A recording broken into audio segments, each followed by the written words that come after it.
معاكم الشعيبية، وجيت نعاود لكم على حكايتي وما جرى فيها. انا تزاديت وكبرت في الدوار.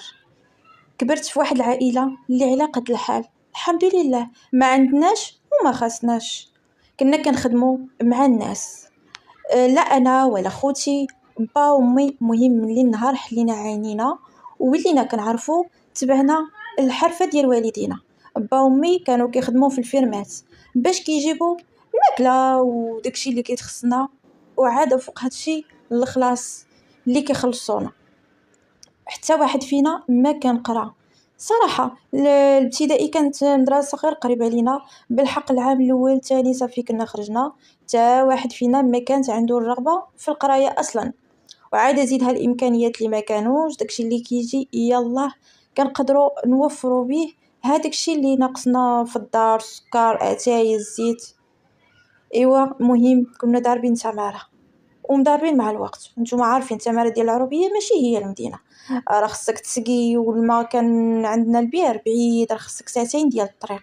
فما بالك تضربي ساعتين ديال الطريق غير باش تجيبي الماء، وساعتين في الرجوع، يعني 4 ساعات باش كتجيبي الماء. يعني تماره ديال بصح. ميمتي كانت دايره لينا النوبه كل نهار واحد كيسقي، لان داكشي بصح فيه تماره ديال بصح. والكاس ديال الماء كنا كنعرفوه منين كيجي، يعني راه كانت قيمه ديال الماء عندنا غاليه. دابا تبارك الله الماء ولا موجود، يعني راس احنا اللي عرفنا. اش نقول لك، راه بالنسبه لي انا اللي عنده الماء راه عنده واحد النعمه كبيره، ولكن مع الاسف حتى شي واحد ما عارف القيمه ديالها. ايوا بقينا على هذيك الحال، مشات ليام وجات، وحنا نفس السمره ونفس الروتين اللي عندنا كل نهار. يعني هادشي اللي كنعاود لكم. شنقول لكم، راه في السن ديال 6 سنين راه صافي، راه بالنسبه ليا راه المسؤوليه ديال الدار، وليتي كتعرفي كل شيء. صافي اللي في الشقه ديال الدار صافي راه خصكم تعاونوا فيه. السقي راه حنايا يعني يوميا كانت. بعدا السقي ما كنتيش كتجبدوا بالبير، كانت واحد العوينه، يعني كنديروا التيو، وكانت عندنا العدال كنديروا حاجه فوق الحمار، وتما هذاك التيو كنبدا كنعمر العدالات حتى كيعمروا صافي، وكنركب انا من فوقهم وكنجي. يعني ما كانش البير هذا اللي كانت الميزه اللي زوينه، وداكشي علاش كانت ميمتي ما كتخافش، وكانت كاملين بينا دايرين نوبه. حنا كنا 4 الخوت، وما بين الاخ والاخ كاين عام يعني تبارك الله. حنا كنا 2 البنات وجوج الولاد، ما كاينش الفرق بيناتنا. عام كنبانو شي تحت شي. ايوا بقينا على هذيك الحال وعايشين، ما خصنا حتى شي خير. بديت كنوصل ل 15 عام، كنت انا هي الكبيره في خوتي، وبداو الناس هكايا كيجيو الخطاب. صراحه الله، ما عرفتش علاش كانوا كيوقعوا عكوسات، ماشي حيت انا ما كنبغيش ولا الاب والام ديالي ما كيبغيوش، لا، كيوقع العكس من عند الله. ما كيتفاهموش، ولا العائله، الناس اللي جايين يخطبوا ما كيبقاوش يبغيو وكيمشيو في حالاتهم. اما با ومي كانوا باغيين يزوجوني، وانا ما كانش عندي الراي، داكشي اللي قالوا با هو اللي كاين. حتى لواحد النهار وكانوا جاو واحد الناس، هاد الناس كاينين في المدينه.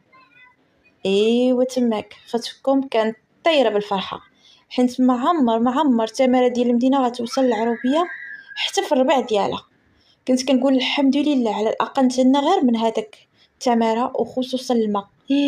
هذاك السقي راه شنقول لكم، راه كارثه، راه عذاب الاليم. ايوا كنت طايره بالفرحه لدرجه تابا ومي كانوا فرحانين، ماشي زعما نكذب عليكم.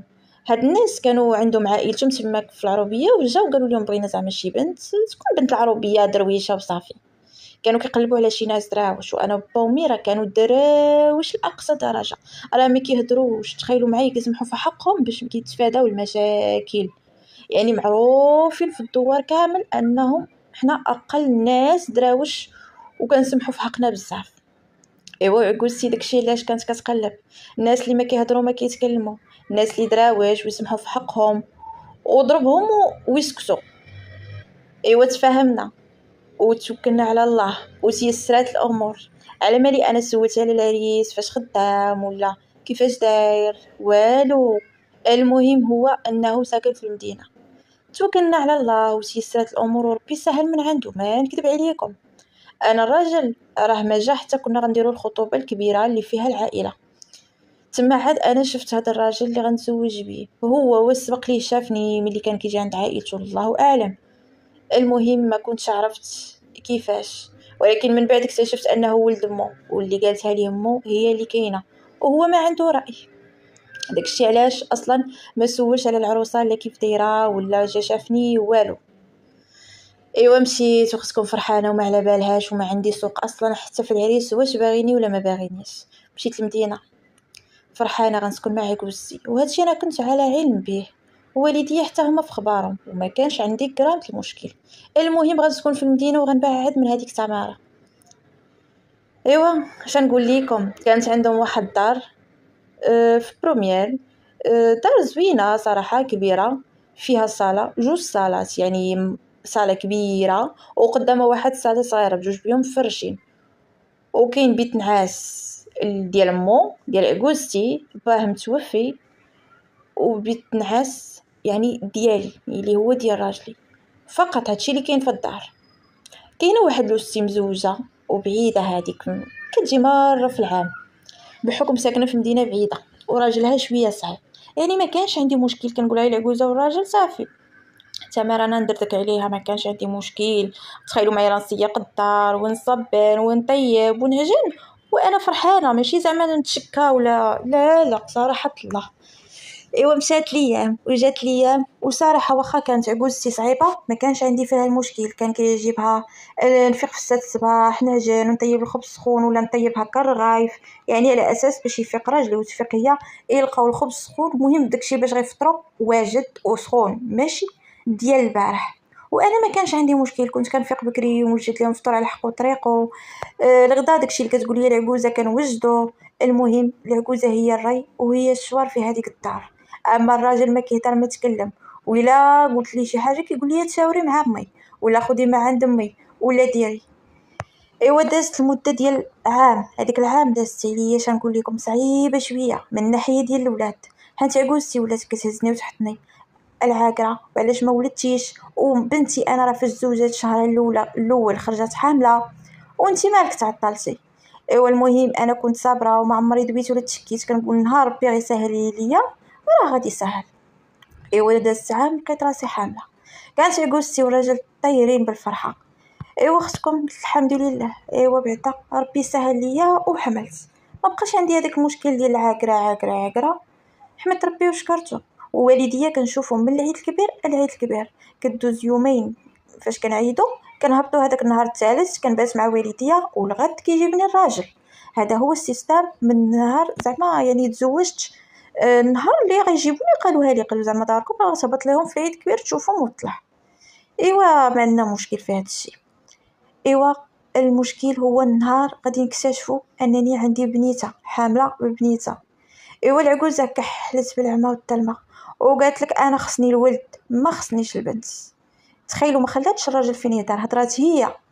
قلت لها انا راه ما كنصنعهمش، هادشي عطاه ليا سيدي ربي وحمد الله وشكراه على البنيتات. زعما راه نتيا اصلا راكي مراه، وانا لو ما كنتش انا راه ما كنتش زعما ولدك بي متزوج. يعني راه كاين البنت وكاين الولد، كل حاجه كل واحد عنده الدور ديالو، كل واحد عنده المكانه ديالو. ما خصش تكون زعما هاد زعما الفرق. قالت لك لا انا ولدي خصو يتزاد عنده الولد هو الاول.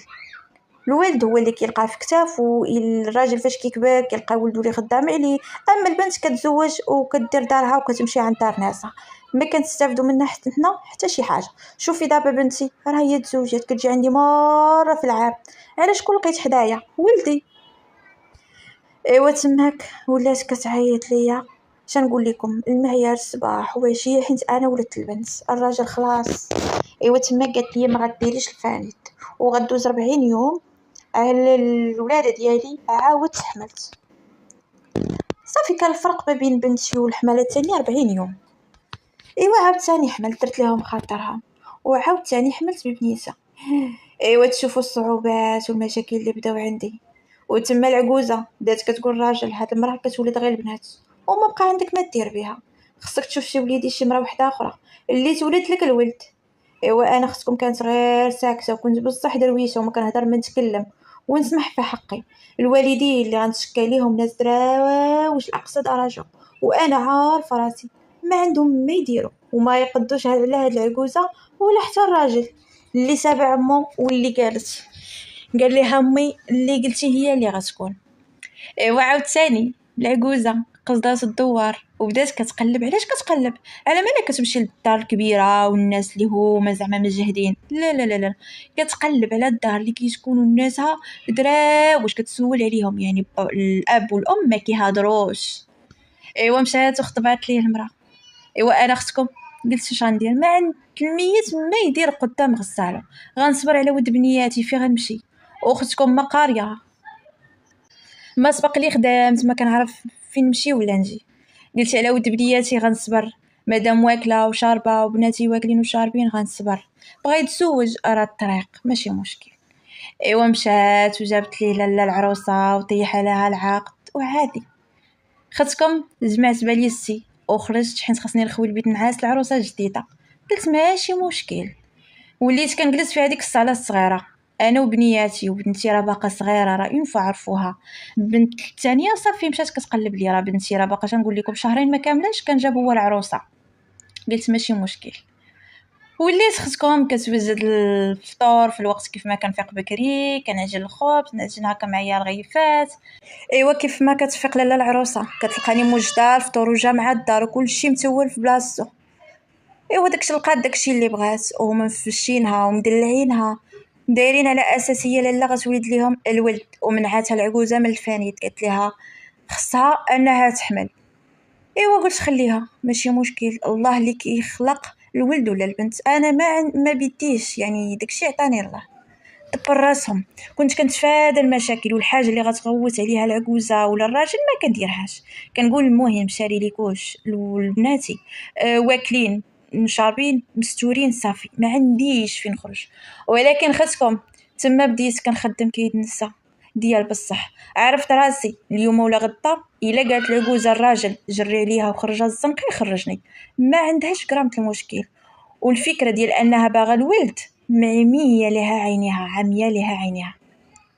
داكشي علاش خاصني ضروري ندير، علاش نرجع كيف ما كنقول. ولكن كيفاش غندير وانا الحمل ثقال ولات عندي التربيه ديال جوج بحال مربيه توام ماشي بنيته وحده. ايوا صراحه صبرت المره الاولى حتى وكان بناتي داروا واش نقول لكم داروا 4 سنين كنت دخلتهم الروض. يعني بنتي الكبيره 4 سنين وبنتي الصغيره 3. المهم كنت دخلتهم انا بجوج هذيك الساعه في دقه واحده. بنتي الكبيره كانت ما قراتش لا بتيت نيشان لا موين، دخلتهم. ولالا مولاتي العروسه الجديده كانت حتى هي ولدات البنت الاولى. ايوا حتى هي دازت من الطريق اللي دزت منها، وداكشي اللي داز عليا داز عليها. حتى هي ولدات بنيته، وملي ولدات بنيته قالت الراجل حبس ما كاينلاش تبقى تتزلق في البنات. بحال هكا بهاد الكلمه قالتها لي، قالت لي بحال هذوك البنيتات طوانق ولا خواتم ولا عندها شي حاجه. تخيلوا معايا والو واش كتحن فيهم. قالت لي حبس، الاولى عندها جوج البنات والثانيه عندها بنت دونك ما غتولدش لك الولد، ما كاينلاش تعاود تحمل. وقالت لي وليدي خصك تعاود تزوج. على هو كيهضر ولا يتكلم، الراجل ما عنده شخصيه، ولد امه مليون في المية. والعروسه حتى هي كتار مني، حتى هي ضربت الطم حيت بصح حتى هي ناس دراواج وما عندهاش ما كيكونش شي حد في كتافك وهذا صافي. نتوما عارفين الناس العروبيه وزيدها ما قارينش فيها اش ديري. وحتى الفكره ديال انك تطلقي وترجعي عند والديك، الوالدين ما عندهمش هاد الفكره، الناس العربيه ما عندهمش البنت طلق وترجع، فما بالك راجعه يعني بجوج البنات ولا بنت راه قاصحه. ايوا حتى هي بقات نفس السيستم اللي عندي، بقاو كيقلبوا على العروسه اللي غتولد ليهم الولد. انا ما كنتش تسوقت، وهذيك الساعه فاش دخلت بنياتي انا الحضانه وليت كنتعرف على المعلمات في هذيك المدرسه. وبديت كنقول لهم زعما الا كان شي وحده خاصها هكا الرغايف، خاصهم خبز الدار، خاصهم البوغرير البطبوط. بديت انا صراحه تلاقصت المعلمه ديال بنتي وعاودت ليها العيشه اللي انا عايشاها وكيفاش كيتعاملوا معايا. اصلا العيشه يعني انك تخرجي من بيت الناس بيتك ما عندكش. عاودت ليها وكانت تعاطفت معايا وشافت لي الناس، ووليت كنفيق بالليل هما ناعسين. وحتى المراه الثانيه حتى هي كناعسه حيت انا كنت كنوجد الفطور نوجد الخبز وداكشي، ما كانش عندي مشكل. صافي هي لقات هذاكشي اللي بغات وحتى انا استغليت هذيك الفرصه تاع انني كنفيق بالليل، يعني كنوجد داكشي على بكري. قبل كنت كنفيق مثلا مع الخمسة ولا الخمسة ونص كنوجدها، دابا وليت كنفيق في ديك 3، كنفيق نعجل بسمان نعجل بطبوط على حسب داكشي اللي طلبوا ليا. العجوزة أصلا كطيح كالبطانة ما كتفيقش، الراجل كذلك. وكانت عندنا الكوزينة في السطح، يعني الفوق كانت الدار هكا بروميير، والفوق كاين السطح وكاين الكوزينة وكاينه طواليت واحدة أخرى، والتحت كاين بيت نعاس والأم وبيت نعاس الراجل وصافي، والكوزينة الفوق. ايوا تما استغليت هذيك الفرصة وكنعجن أنا الطحين والزيت وداكشي من الدار، يعني ما كنشريهش أنا. ايوا بشويه بشويه حتى تبارك الله وليت كنخرج علين 200 درهم، المهم كطلع ليا في النهار. انا وحق الله ما كنعس، وليت كنعجن كنقول حتى وكان وفاقوا بيا ولقاوني كنعجن غنقول لهم كنوجد لكم فطور على بكري باش النهار ندي بنتي مدرسه بهذاك الشيء. وزيدون حتى واحد ما كيفيق، انا الفوق حتى حد ما كيجيب لك الخبار، يعني اصلا انا كنوجد لهم داكشي طيب حتى حد ما يرد البال. وانا بالنسبه للرغيف اللي طيبتها كنحاول نستفها كل 10، كندورهم عليهم في السلوفان وكنخبعها، ما كنخليش كلشي موزع حدايا في الكوزينه. حتى وكان حصلتني العجوزه ولا الدره ولا الراجل غنقول كنوجد الفطور على بكري. هذا ما كان. بقيت غادا على هذا السيستم ولا واحد جاب لي الخبر في الدار، وانا اختكم وليت كنضرب على هذيك 200 درهم في النهار، كنطلع ونزل فيها. وكنلقى مشكل هو نهار السبت والحد ما كتكونش مدرسه، وفي العطل اش وليت كندير؟ طلبت المعلمات يشوفوا لي الناس، وليت كندوبل الخدمه وكنقول على الاقل نعوض هذاك السبت وحد اللي ما عنديش في السيمانه. والوقيته ديال العطل اللي كيكونوا بناتي ما كيقراوش، حيت انا راه الوقيته اللي كنخرج من الدار هو الوقيته اللي كندي بنتي مدرسه وكنجيبها، يعني هذيك الوقيته اللي كندي انا الناس هذاك الشيء اللي موصيني عليه. كاين شي حاجه كنديرها في المحافظ ديال بنياتي، وكاينه شي حاجه اللي دائما على بالليل كنوجدها وكنخليها هكا عندنا الدروج. كاين واحد البلاكارات وليت كنخوي واحد البلاكار، واحد الجهه وكنستف فيها هذاك الشيء اللي غنخرج معايا هكا المعلمات، حتى وكنكون هابطه ونهز معايا هذاك الشيء. تخيلوا معايا بقيت انا هما ملهيين كيقلبوا غير على الولد وعلى المراه، خصهم يقلبوا على مراه واحده اخرى وما كيتسوقوش. واخا كتضل عجوزه كتنقر ولا تدار ولا شي حاجه، انا كنبقى نضرب تماره وما كنهضر ما كنتكلم، كنقول مادام لقيت منين كناكل واحد الخبيز كنخبي لدوير السمان نقطع الحس حتى نديرها على شرجع، وبنياتي يهزوا رجليهم، وهذيك الساعه عاد نوريهم العيالات الحرات اش كيسواو وعلاش قادين. نكون هذيك الساعه من بعد عندي باش نهضر، ماشي خدتكم لا قرايه ولا صنعه ولا حتى حاجه. حتى الدار اللي غنرجع ليها عند والديا راه والو. ايوا اختكم بقات هكاك حتى كنت جمعت واحد الحسيسه تحت مني، والراجل كان تزوج بالمراه الثالثه، والعروسه الاخرى كانت ولات شايه كتنعس هي وبنتها في الصاله الاخرى. ما كانش عندي صراحه الله مشكل، انا اصلا ما كانش عندي وقت في الصداع والمشاكل والدبيز يعني مع الضره ولا مع العكوزه. صافي كان عندي واحد الهدف في دماغي بالي تشغال معاه، وليت كنقي نخطط وشنو غندير وشحال مثلا الى عجنت قد وقد شحال غيخرج لي من الرغيفه، ولا جمعت قد وقد شحال غيولي عندي تاع الفلوس في الشهر. هادشي فين بالي تشغل. والراجل كيكسي البنات هكا من العيد لعيد، واخا داكشي على قد الحال. اما انا ما كيكسيني ما كيعرفنيش حتى بالساشيه ديال الشامبوان والو ديال 50 فرانك ما كيجيبهاش. اللي لقيتيه في الدار كتغسلي به، ما لقيتيش الله يجارك ما تغسلي بالموتيد ما كتسوقولكش فين كاينه. انا وليت اختكم كنخبع، مشيت وفتحت حساب في البنك وبديت كنحط فليسات تماك. ايوا لالا العروسه فجات المراه الثالثه كانت حملات وتزاد عندها الولد. واش نقول لكم العجوزه دارت اكبر سبوع، وانا ودرتي اللي كنا ضربنا تماره ديال بصح في هذاك السابع، وقفناه من الاول حتى الاخر من حلاويه ومن طياب الرفيسه ديالو ومن تخمه الدار من كل شيء. ايوا دازت ديك التماره ديال هذاك السابع كامله على كتافنا، وكنقول ماشي مشكل. ملي درت هذوك الرغيف ديال هذوك الرفيسه ديال نفسه ديال اش نقول لكم ربيبي ديال السبع، جاتني فكره حتى نولي ندير انني ندير هكا يا رفيسه ونبدا نبيع هكا البسمه ديال الرفيسه حتى لهذوك المعلمات. كنت اقترحت عليهم وعجبتهم الفكره، خصوصا باش انهم كيمشيو كتجيهم ساهله كيديروا غير الدجاج والبصله والعدس وداكشي وكيسقيو هذاك الرغيف. بديت كنديرها المره الاولى غير شويه شويه، بداو كيجيبوا لي العائلات اختكم كتمر كتقي الليل كامل وانا كنعجن ونطيب نعجن ونطيب، والطحين والزيت كامل من عرق الراجل. ايوا العكوزه هي اللي كتكلف في المصروف، كتجيب كلشي في الشهر، الطحين الزيت هذا وليت قادت كتجيبها، ما كانش كتهضر ولا تكلم، حيت هما اصلا كانت دائما يوميا بسمان خصهم ياكلوه، يوميا خص مثلا هكايا الكروس كيكه، ما كانش عندها مشكل. المهم هذه هي الميزه الزوينه اللي استغليتها في هذوك الناس تما باش رجعت انا دقتي. ايوا تبارك الله كنت جمعت حصيصه اللي صحيحه. اما لالا ومولاتي المره الثالثه غير ولدات الولد وفرعنات وتما ولات كدردك عليهم كاملين. ايوا انا ما كنتش كنتسوق حيت دايره خدمتي، اما هي النهار كامل وهي كتقيل مدابزه مع الضره الاخرى حيت هي كتعطيها وقت. اما انا كنسمعها في ودنيا وكنقطع الحس حيت عارفه راسي شنو كندير.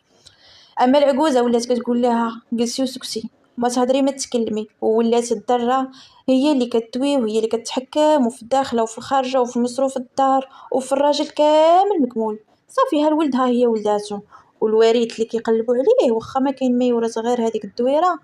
المهم ها هو لقاتو وزادت عاودت حملات وتزاد عندها وليد. هادشي ماشي ديال الله، والله اللي بغى ليه هذيك الوقيته. يعني ولاو عندها جوج الاولاد وانا جوج البنات، والدره الثانيه اللي هي الوسطانيه عندها بنيته وكاملين بينا في هذيك الدار. ايوا واش نقول لكم ملي الوليدات كيكبروا والصداع والمشاكل صداع والمشاكل. ايوا تماك ولات العجوزه غير الدره مرت الولد الثالثه مرت ولدها الثالثه كتبرد في رضيتها، وحنا كتفش فينا الغليل ديالها انا ودرتي الثانيه. ايوا واحد النهار وهي تمد يدها عليا العجوزه، هذيك الساعه شنقول لكم راه بنتي راه ولات عند كتقرا ليا في الثالث، بنتي الكبيره وبنتي الصغيره في الثاني، وتبارك الله ما شاء الله انا كنت جمعت ودرت على شرجه كيف ما كنقولوا. وغير فكرت العجوزه وتمد يدها غير هي مفقوصه مع المراه الاخرى حيت ولات كتوصل بها حتى انها كتعايرها. كتقول لها مالكي غير جالسه وما ديري والو. تخيلوا معايا باغا تخدمنا حنايا بثلاثه انا ودرتي وعجوزتي، سيقوا ديروا خملوا فعلوا حوايج كنسبنوهم ليها وما كنهضروش.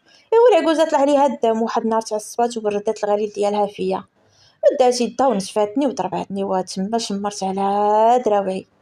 ايوا خرجت على ما فيا وجا هاد السنين كامله اللي دوزت مع هاد الناس ما خليت فيها غير اللي نسيت وما خليت من عصا من عدان من قريص في العجوزه، والعجوزه كانت باقا صحيحه وماضيه نقول لكم راه لسانها منضم الموس.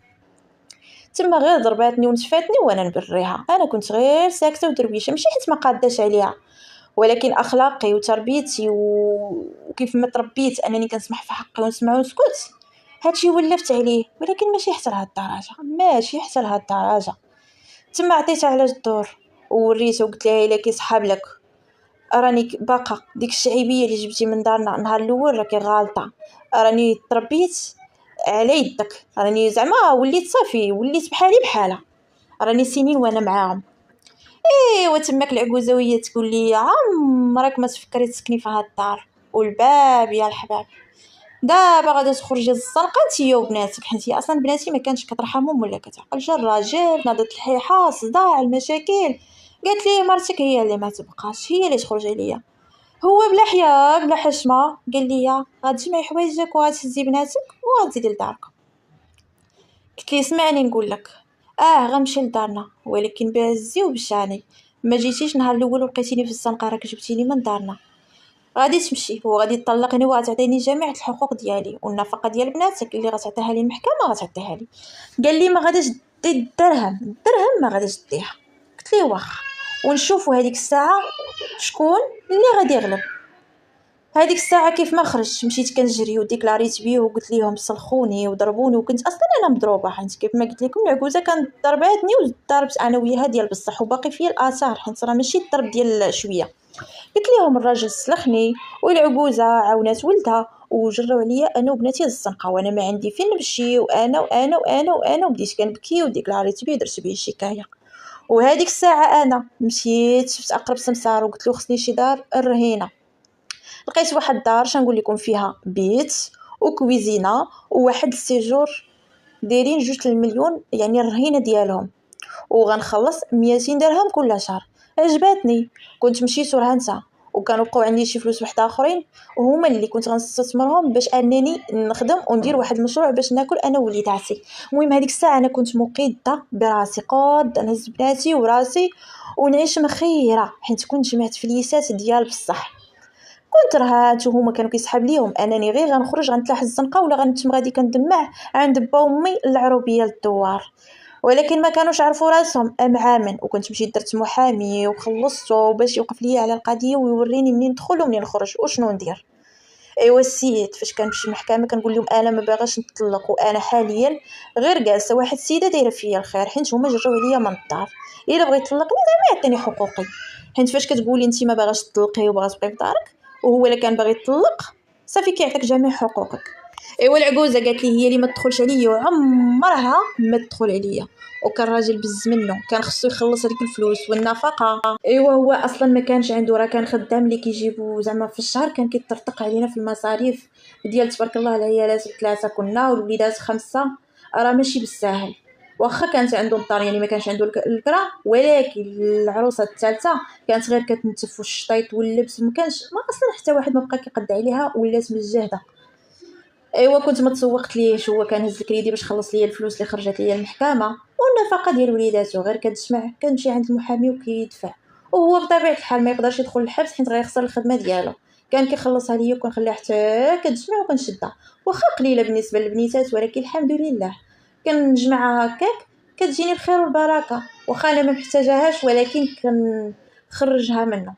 ايوا طلقت واختكم مشيت وكريت واحد المحل وجهزته، محل غير صغير في واحد الحي شعبي، غير هي غنولي معروفه. ولكن الكليان اللي كانوا كيخدموا عندي بسمان والمطبوط والخبز ديال الدار باقا شاداهم وكنخدم ليهم.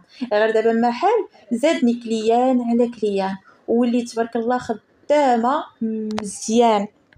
وبنيتاتي هكا فاش كيجيو مدرسه كيجيو عندي المحل كيقيلوا معايا تماك، وباللي راني كنسد المحل ديالي وكنجيو انا وبناتي.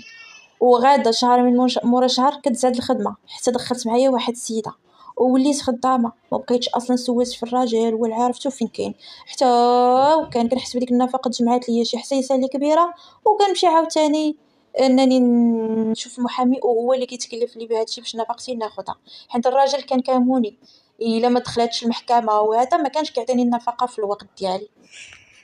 ايوا الحمد لله ختكم وليت عايشه بخير، وما عمرهم تخيلوا انني نوصل هذيك المرحله، وما عمرهم عرفوا داكشي كيفاش وامتى ساقوا الخبر لهذا الشيء اللي وصلت ليه.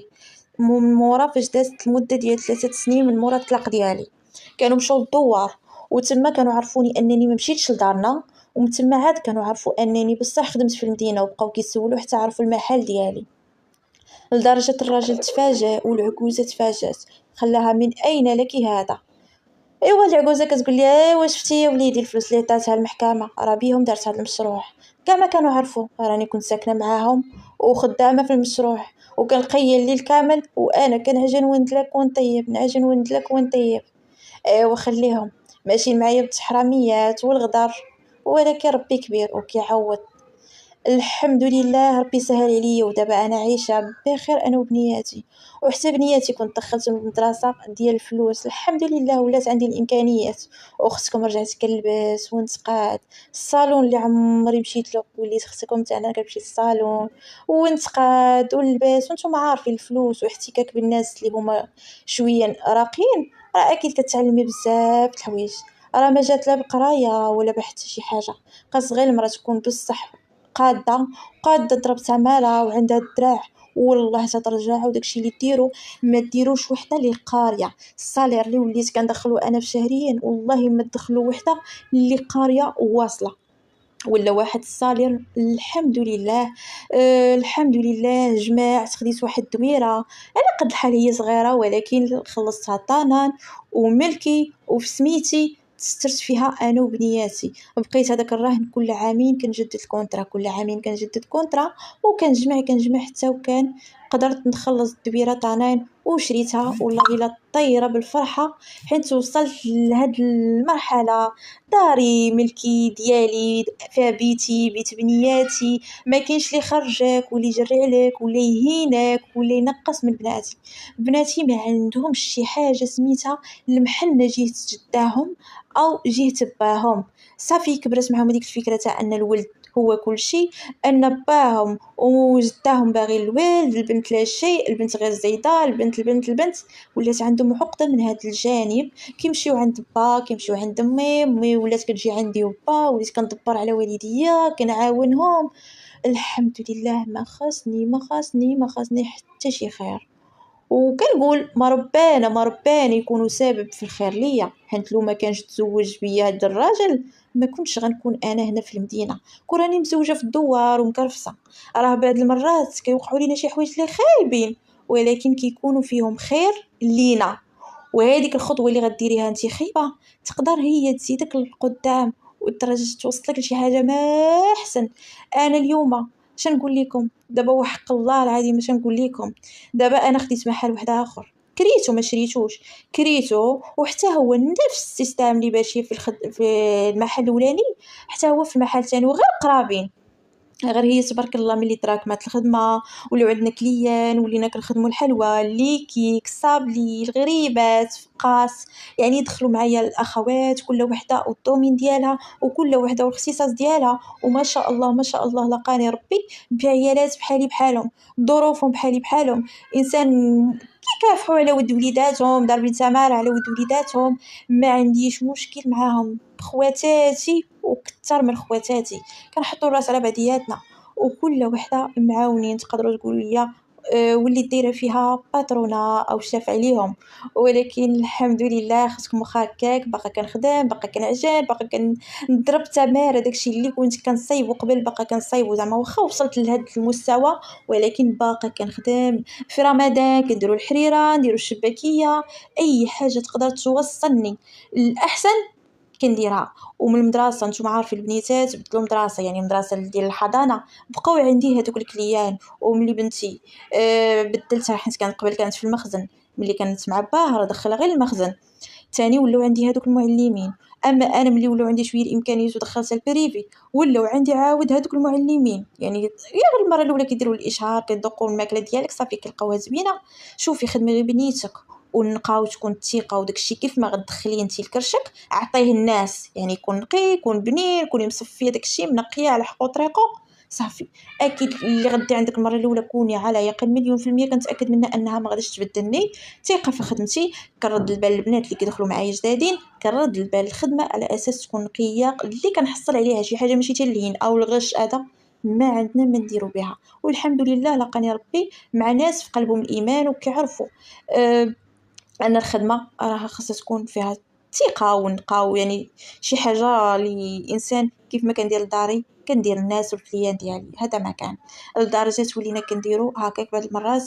المعلمين كنشدوا الدجاج كنقليوه كنوجدوا خصوصا بحال كي الا كانت مثلا خيز وجلبانه قريعه خضراء وجلبانه، هادو ماشي بحال البطاطا كتقصح. كنطيبوا هاد القويميله كتجي او طويجين كتجي المعلمه غير كتخرج مع 12 كدوز من مورا هذاك الطويجين او الكوكوط على حسب السيده وشنو طلبات لينا كديها غير كتسخنو كتحطو لوليداتها. عجباتهم الفكره ودخلناها وكان زاد تطور المشروع ديالي الى الاحسن الى الاحسن. يعني تبارك الله ولينا كندخلوا مداخل اللي خياليه اللي انا براسي ما كنتش عمري فكرت فيها انني نوصل ليها. وهنا البنات شاركت معكم هذا الشيء باش اش نقول لكم، نقدر نقول لكم ندير لكم الحماس اول حاجه. تاني حاجه راه الوالد ولا البنت ولا هذيك غير هضره خاويه. الرزق اللي عطاك سيدي ربي وداكشي اللي ربي عطاك بنت ولا الولد يمكن فيه الخير لك. داكشي علاش متحمقي راسك بحتى شي حاجه بغيتي بغى الراجل الولد خليه، سير قلب سيدي على الولد حتى وكان تلقاه.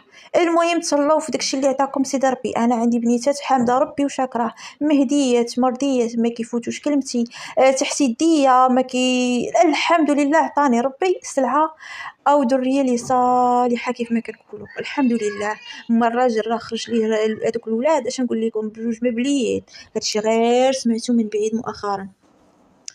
مبليين وخارجين للطريق. واش نقول لكم، واحد الحاله ديما دايرين لهم الشوهه في الدار، ديما مدابزين ولاو لدرجات راهم كيضربوا. الله يحفظ ويستر كاع الوليدات كيضربوا غير بالشناوه. يا ربي تسترنا وتستر وليداتنا ووليدات جميع المسلمين. اللي طلب هذا الوقت يطلب على الذريه الصالحه، ماشي نبقى تابع جاهل. الولد البنت الولد البنت، راه ربي عارف علاش عطاك البنت وعارف علاش عطاك الولد. راه غير البنادم الله يهديه الله يهديه والله يهديه وصافي.